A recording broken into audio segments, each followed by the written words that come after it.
Good morning, students. Today we are going to discuss about preposition. आज की class में हम प्रीपोजिशन के बारे में चर्चा करेंगे। देखो, पहले इस शब्द का विश्लेषण करते हैं, एनालिसिस करते हैं। प्रीपोजिशन, प्री यानी होता है पहले और पोजीशन यानी होता है स्थान। प्री यानी होता है पहले और पोजीशन यानी क्या होता है स्थान। तो इन दो से मिलकर के बना है प्रीपोजिशन।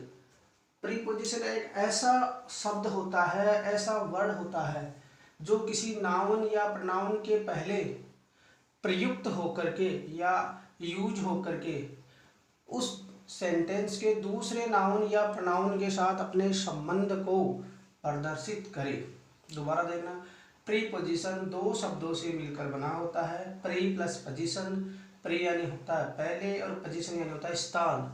अर्थात प्रीपोजिशन वह शब्द होता है जो किसी नाउन या प्रोनाउन के पहले प्रयुक्त होकर के सेंटेंस के दूसरे नाउन या प्रोनाउन के साथ अपना संबंध प्रदर्शित करे, वो क्या कहलाएगा? प्रीपोजिशन कहलाएगा। तो देखो, सबसे पहले हम बात कर लेते हैं डेफिनेशन की।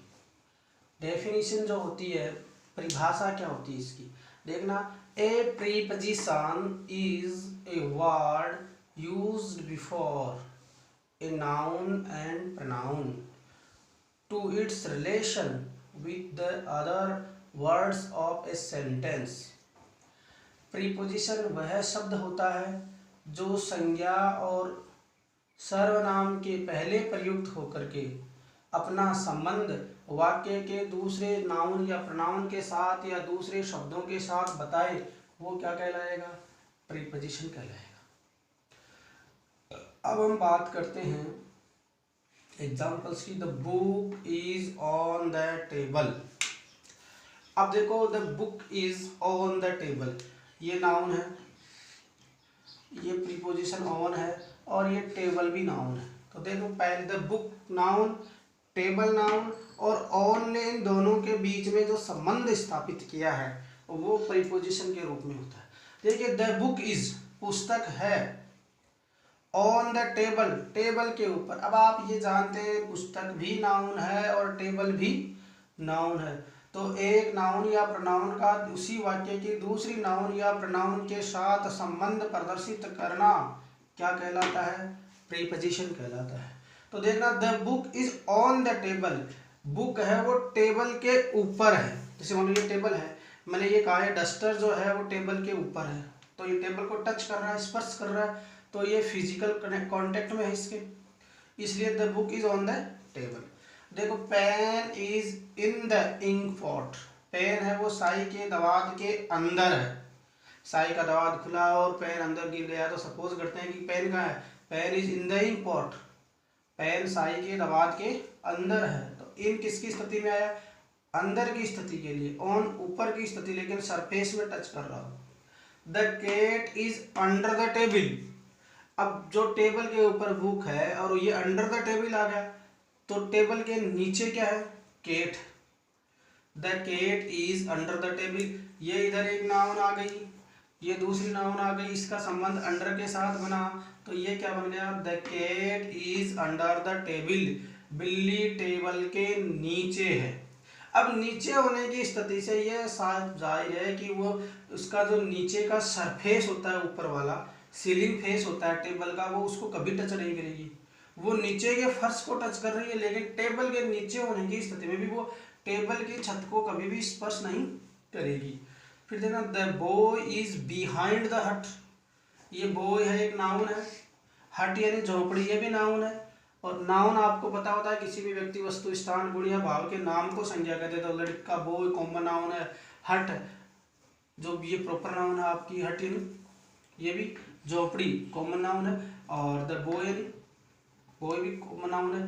तो द बॉय इज बिहाइंड, पीछे है, द हट, लड़का झोपड़ी के हट के पीछे है। The boy is behind the हट, हट या झोपड़ी के पीछे है। तो लड़के के और झोपड़ी के बीच में जो संबंध पीछे का दिखाया जा रहा है वो बिहाइंड से दिखाया जा रहा है। तो बिहाइंड यहाँ प्रीपोजिशन बन गया।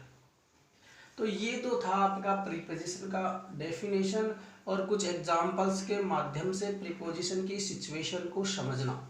एक बार यहाँ तक का हम दोबारा देख लेते हैं, फिर आगे बढ़ते हैं। देखना, प्रीपोजिशन दो शब्दों से मिलकर बना होता है, प्री प्लस पोजीशन। प्री यानी होता है पहले और पोजीशन यानी होता है स्थान। अर्थात प्री यानी पहले और पोजीशन यानी स्थान, अर्थात कोई शब्द जो नाउन या प्रोनाउन के पहले प्रयुक्त होकर के अपना स्थान वहाँ फिक्स करके उस नाउन या प्रोनाउन का संबंध दूसरे वर्ड से या उस सेंटेंस के दूसरे नाउन या प्रोनाउन से या दूसरे शब्दों से बताए तो वो क्या कहलाएगा, प्रीपोजिशन। अब देखो, इसमें ये कहा जाता है कि पहले प्रयुक्त होकर के, ये 100% बात सत्य नहीं होती कि वो पहले ही प्रयुक्त हो, बाद में भी प्रयुक्त हो सकती है सेंटेंस में, तो भी वो प्रीपोजिशन के रूप में ही होती है। लेकिन द बुक, अब देखो फिर इसके बारे में कुछ example the book is on the table. Book के और टेबल दोनों नाउन हैं, उनके संबंध ऑन के द्वारा। द पेन और इम्पोर्ट इनके द्वारा। द कैट और टेबल अंडर के द्वारा। द बॉय एंड हट बिहाइंड के द्वारा। तो ऑन, इन, अंडर और बिहाइंड आर द प्रीपोजिशंस। इन चार सेंटेंस में, ये जो चार सेंटेंस हैं इनके अंदर ये जो इन, ऑन, अंडर और बिहाइंड एज ए प्रीपोजिशन के रूप में यूज किए गए हैं। अब हम बात कर लेते हैं कि प्रीपोजिशंस का यूज कैसे होता है। तो सबसे पहले हम कर लेते हैं use of at. Generally at का बहुत अच्छा यूज होता है, बहुत ज़्यादा यूज होता है, हमारे काम आता ही रहता है। तो सबसे पहले हम बात करते हैं यूज ऑफ एट। यदि एट का प्रयोग हम कहाँ कहाँ, किन किन सिचुएशंस में, किन किन स्थितिज में कर सकते हैं, कहाँ इनका यूज फिक्स होता है, ये सारी प्रकार की बातें करेक्ट यूज ऑफ प्रीपोजिशन में पढ़ेंगे। अब हमारे पास सबसे टिपिकल टॉपिक कहें अगर कंपटीशन एग्जाम की दृष्टि से, समझने की दृष्टि से, तो ये मुश्किल होता है थोड़ा, लेकिन आप अगर सही तरीके से पढ़ोगे तो कोई प्रॉब्लम नहीं आएगी। Correct use of prepositions, preposition का सही प्रयोग कैसे किया जाता है। तो सबसे पहले हम यूज करते हैं यूज ऑफ एट। देखिए, एट का प्रयोग कहाँ करेंगे। एट का यूज छोटे स्थानों के नाम के पहले, यदि कोई स्थान छोटा है तुलनात्मक दृष्टि से, जैसे मान लो दिल्ली की बात करें, दिल्ली की तुलना में जयपुर छोटा है, तो दिल्ली के लिए इन लगेगा, बड़े शहरों के लिए इन और छोटे शहरों के लिए एट। तो एट का हम केवल और केवल संदर्भ किसका बढ़ रहा है, एट का बढ़ रहा है। तो एट का यूज छोटे स्थानों के नाम के पहले में के अर्थ में होता है। जैसे छोटे स्थानों पर रहने के अर्थ में आ जाए, जैसे माई ब्रदर लिव्स एट सांवली, कि मेरा भाई सांवली पे रहता है या सांवली पर रहता है या सांवली में रहता है। माई ब्रदर लिव्स एट सांवली, तो स्थान के पहले एट प्रीपोजिशन आया छोटे स्थान के लिए। तो पहला वाक्य क्या कह रहा है, एट का यूज छोटे स्थानों के नाम के पहले में के अर्थ में होता है। तो माई ब्रदर लिव्स एट सांवली। दूसरा इसका जो वाक्य है, my sister lives at Darbhanga. Darbhanga किसी छोटे शहर का नाम है, बड़ा नहीं है तुलनात्मक दृष्टि से। तो मेरी बहन जो है, माई सिस्टर लिव्स, रहती है एट दरभंगा, मेरी बहन है वो दरभंगा में रहती है। तो पहला रूल क्लियर हुआ कि एट का यूज छोटे स्थानों के नाम के पहले में के अर्थ में होता है। तो ये दोनों में के यूज के लिए किया गया इधर। अब देखो, एट का प्रयोग नीचे दिए गए शब्दों के बाद, किसका प्रयोग, एट का प्रयोग नीचे दिए गए शब्दों के बाद लक्ष्य के अर्थ में, कोई गोल हमने बना रखा है कि ऐसा करना है और वो लक्ष्य है, उसके अर्थ को हम अभिव्यक्त करना चाहते हैं, विव्यक्त करने के लिए किया जाता है। यानी एट का प्रयोग नीचे दिए गए शब्दों के बाद में, वो पहले शब्द लिखा जाएगा, उसके बाद में एट आएगा, वो लक्ष्य पूरा होता दिखाई दे, करने के लिए, लक्ष्य के अर्थ को अभिव्यक्त करने के लिए किया जाता है। यानी एट का प्रयोग नीचे दिए गए शब्दों के बाद, यानी मैंने कुछ नीचे शब्द दिए उनके बाद, उनका अर्थ कब करना, लक्ष्य के अर्थ को अभिव्यक्त करने के लिए किया जाएगा। हमें कोई गोल निश्चित कर रखा है, उसको पूरा करना होता है, उसके लिए ये शब्द है। उस जैसे शूट एट, किसी को गोली वगैरह मारना होता है, शूट एट, किसी पर हंस रहे होते, लाफ एट, कि वो उस पर हंस रहा है। बाइट एट, किसी को काटने के संदर्भ में हो, कोई दो बच्चे लड़ रहे हैं, किसी ने काट लिया तो बाइट एट। किसी को गंभीरता से देख रहे हो, उदासीनता से देख रहे हो, किस दृष्टिकोण से देख रहे हो, लुक एट। किसी को मार रहे हो, किक एट। एंड कोई लक्ष्य प्राप्त करना चाहते हो, लक्ष्य की तरफ नजर उठा करके देख रहे हो, तो एम एट। अर्थात ये जो शब्द लिखे गए हैं, ये यदि लक्ष्य को, अपने लक्ष्य को अभिव्यक्त करना चाहें तो उनके आगे हम एट का प्रयोग कर सकते हैं। इसके बाद हम पढ़ेंगे एट का अगला रूल्स कहाँ कर सकते हैं इसका यूज।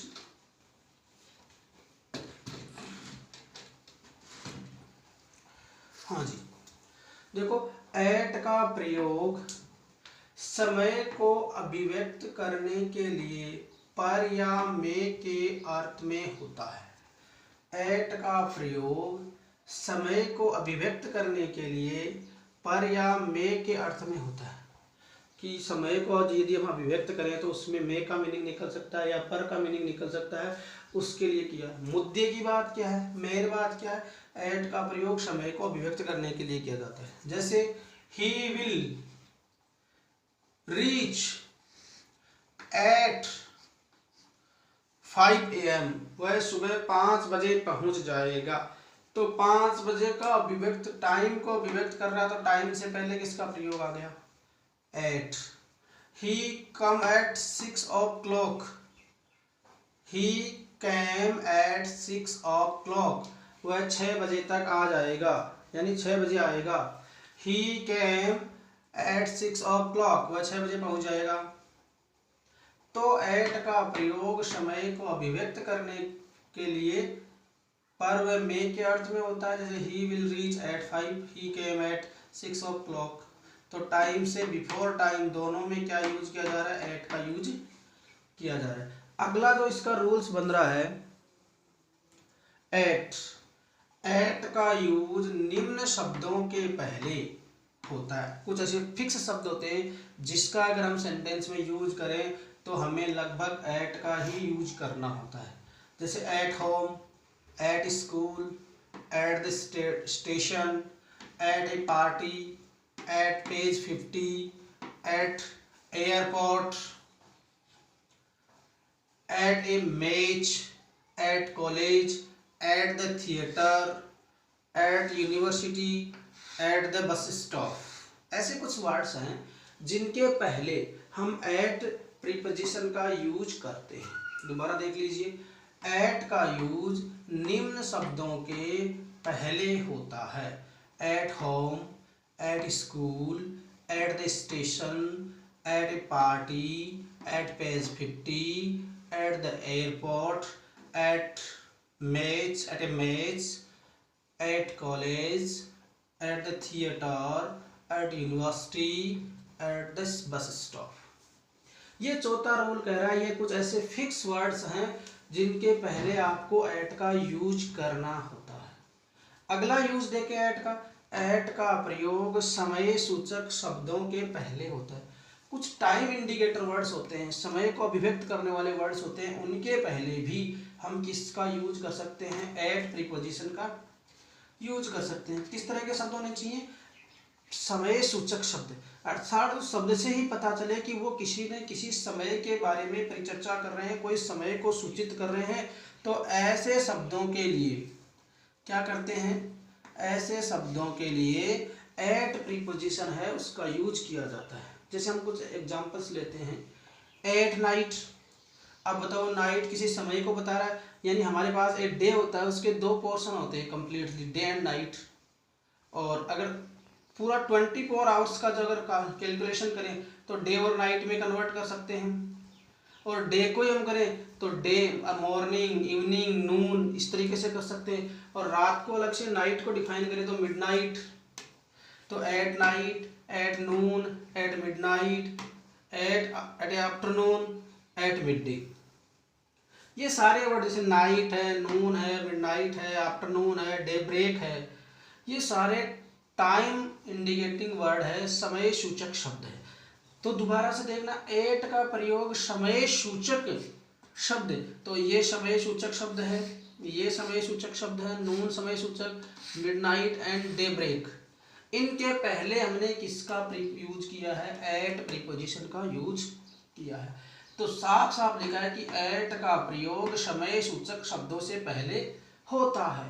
तो नाइट के पहले एट, नून के पहले एट, मिडनाइट के पहले एट, आफ्टरनून के पहले एट और डे ब्रेक के पहले एट। तो समय सूचक शब्दों के पहले किसका प्रयोग किया जाएगा? एट प्रीपोजिशन का यूज है वो करेंगे। नेक्स्ट, एट का प्रयोग निम्न शब्दों के पहले होता है। कुछ ऐसे शब्द होते हैं जिनके पहले एट का प्रयोग होता है, जैसे एट दिस मोमेंट, हमने उसी क्षण की बात करी, जिस क्षण हम बात कर रहे थे तो कहा एट दिस मोमेंट, उसी क्षण, तब उस समय के लिए हम किसका यूज करेंगे? एट का। एट बेड टाइम, जैसे हमने कहा ये सोने का समय है, बेड पर जाने का समय, at bed time, BED bed है, bed time. At this hour, इसी घंटे में।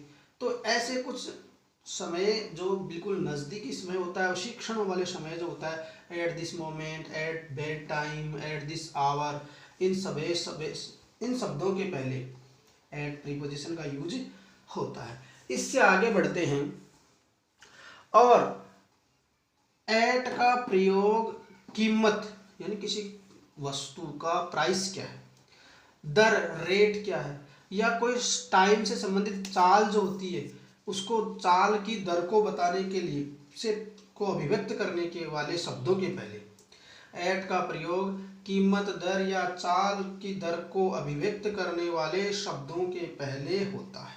कहाँ होता है? एट का प्रयोग कीमत, ये आपका जो कीमत, दर या चाल की दर को अभिव्यक्त करने वाले शब्दों के पहले होता है। जैसे मिल्क सेल्स एट Rs22 ए लीटर, दूध है वो 22 रुपये प्रति लीटर के हिसाब से बेचा जाता है। He got that book at Rs50। He got that book at Rs50। उसे वह किताब 50 रुपये में खरीदी, या 50 रुपये की प्राइस पर उसको 50 रुपये की दर से उन्होंने खरीदी। ये 7। इसके आगे बढ़ते हैं, 8 नंबर का रूल जो अभी पढ़ रहे थे 7 के बाद में, एट, ये एट जो प्रीपोजिशन जो होती है का यूज एज व स्टेज को अभिव्यक्त करने वाले, एज या स्टेज को अभिव्यक्त करने वाले शब्दों से पहले होता है। क्या एज और कौन सी स्टेज है उसको अभिव्यक्त करना हो, तब भी हम एट प्रीपोजिशन का यूज कर सकते हैं। जैसे my grandfather died at the age of 60। मेरे दादाजी है, उनकी मृत्यु 60 साल की उम्र में हुई थी। My grandfather died at the age of 60। तो अब एज से पहले किसका प्रीपोजिशन का यूज किया है? एट द एज ऑफ 60, यानी हमारे दादाजी या मेरे दादाजी है वो कितनी उम्र में गए थे? At the age of 60। तो उम्र को अभिव्यक्त करने के लिए। या आई लेफ्ट कॉलेज एट 25, मैंने 25 की उम्र में कॉलेज छोड़ दिया था। I left the college eight 25, मैंने 25 साल की उम्र में कॉलेज छोड़ दिया था। तो एट का प्रयोग एज और स्टेज को अभिव्यक्त करने वाले शब्दों से पहले होता है। ये इस तरीके से आगे बढ़ते हैं। 9 नंबर का सवाल जो इसका रूल नंबर, एट का यूज टेम्परेरी एक्शंस को दिखाने के लिए किया जाता है। टेम्परेरी अस्थायी एक्शन होती है, निश्चित नहीं होती, अस्थायी होती है। एट का यूज टेम्परेरी एक्शंस को दिखाने के लिए किया जाता है। जैसे ही इज एट वर्क, वह काम पर है। सी इज एट प्ले, वह खेल पर है। He is at work and she is at play. इसका मीनिंग क्या है? ही इज एट वर्क मतलब he is working now. Meaning समझता हूँ, पहला जो सेंटेंस है इसका और दूसरा, इसका मीनिंग क्या होता है? Working now. क्या होता है? वर्किंग नाउ, यानी ही इज वर्किंग नाउ, वह अभी काम कर रहा है। इसका मीनिंग क्या बनेगा? She is at play, she is playing now.